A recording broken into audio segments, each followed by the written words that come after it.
Hello mga kabigi! Welcome sa ating unang unboxing. Ito si Monkey D. Luffy Bowman Gear 4. At hindi siya authentic, inulit ko. Pero hindi naman ako against sa authentic na toys na nagko-collect. Sa akin lang, kung ano yung kaya ng bulsa nyo, dun kayo. Yun lang yung sasabi ko. Pero although kung lahat nagto-toy collect, ako ito palang unang toy collecting ko. Sana masuportahan nyo yung aking talaga. At sana maging 11 million tayo. Yun lang. Ngayon, ito na siya. Si Monkey D. Luffy Gear 4 Bowman. Ito yung front, side, another side, likod, top box, and bottom box.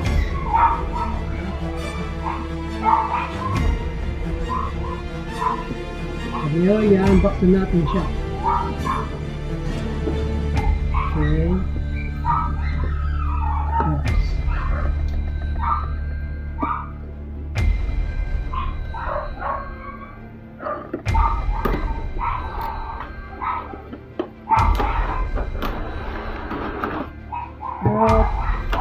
Ito na siya guys. As you can see, pag binili nyo siya, high quality na off, na clamshell talaga. Pero yung sa authentic, ang ano ata, kalakaran nila, pag toy figure, depende kung maliliit eh. Sa kanila, naka box ata, o naka-plastic, basta yung mga maliliit na figure lang. Yun lang. Tapos, depende na kung sa malalaki. Rest in, pag rest in kasi, ano, higher price. Nag-range ng pag normal na rest in, pero itong akin, nung ito display na lang, high quality na kapag-pagin. Yung tao na lang sa budget ko. Ayan, na-unbox na natin siya.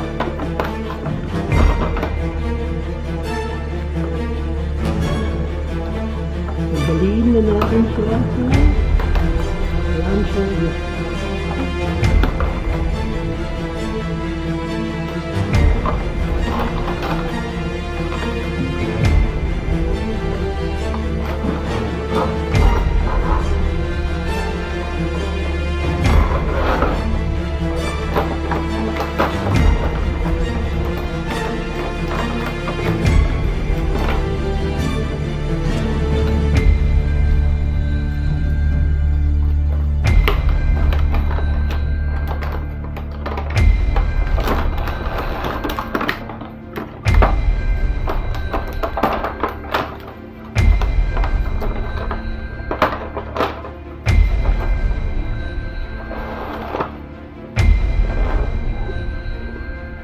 So guys, eto na siya. Si Monkey D. Luffy. Kita ba?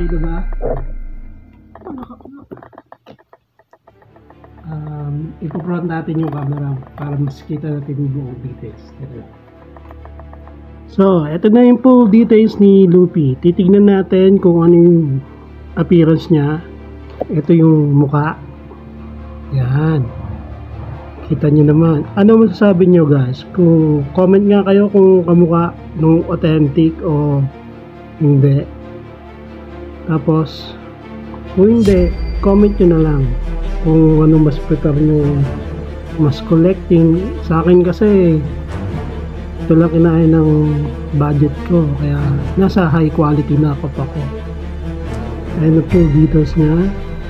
Itong face. Ito ang kamay. Ano ba ito? Right hand o left hand? Parang right hand. Tapos Okay din yung effects na may clouds siya. Ano ba to? Sa hacking niya ba to o sa clouds? Bahala na kayo guys kung ano to, pero alam ko parang sa hacking niya o sa form niya. Yun lang. Tapos ayan yung syempre yung straw hat niya. Ayan. Ayan siya. Ayan. Tapos yung front, yung back na pala, front pala, back ni Luffy. Kita nyo dito nung ano, nung polo niya, yung sinuot niya sa, alam ko, hindi ako nagkakamali sa ano to Dressrosa Art. Ang kalaban niya si Doflamingo. Yan. Belt niya ba to? Belt niya sa bewang. Yan. Yan. Yan na yung buong details niya. Tapos yung base, alam ko sa authentic may serial number.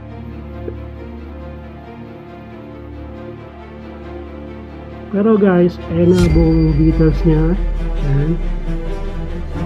Tapos yung abs, kita nyo naman yung abs ni Luffy. And 2, 4, 6 ayun, sana all. Pero mas exercise ako Tapos yung base niya walang nakalagay na serial ba? Tama? Okay, wala. Alam ko kasi sa authentic nakalagay yung serial number siya, saka yung manufacturer ng gumawa. Diba, may design na, tapos may serial number, etc. Tapos kung anong brand nung binili mo. Halimbawa, Van Presto, pero ayoko nung banggit, baka alam nyo na yun. Basta pag nagtotoy click kayo, ako bago pa lang kaya sana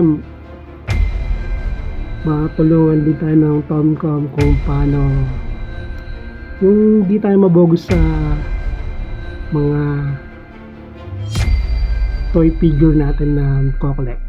Okay, ngayon ang purpose nito kaya di ko tinanggal, sabi ni seller, lagyan niya ng LED light. Tingnan natin kung nagana yung LED light na binigay. Yun, parang Pasko na. Naman ang December na agad pero January pa lang. Pero mas maang sa akin parang yung may LED light, no? Yan lang po yung LED light niya. Ngayon, bago natin sukatin si Luffy, may shoutout lang ako. Shoutout sa'yo, Ben Cunel Jimenez at Danny Ray Ragduan. Happy wedding anniversary, kaso late na yung bati ko, kaya pasensya na pare. Kasi may bagang metro ito yung metro. Susukatin natin si Luffy base sa mula sa base hanggang sa tip ng kanyang knuckle. Magra-range siya ng 7 inches. Hindi ko alam kung ano sa conversion yun, pero Google natin kung ano conversion ni Google. Yun guys, ma-convert natin si Luffy na height niya sa centimeters. Diba sabi ko 7 inches, ang sabi ni Google 17.78 centimeters. Not bad. Kayo guys, ano comment nyo sa kanya? Maganda ba ang high quality knockoff o mas prefer nyo ang authentic? Sa akin kasi ito lang talaga kasya sa budget ko, kaya ito lang pinili ko. Pero baka soon, sa support nyo, baka lumago yung channel natin. Baka mag-review na rin tayo ng mga authentic na toys, ganon, anime figure. Kayo na bahala. Kaya hanggang dito na lang. Salamat po sa panonood. Yun lang po.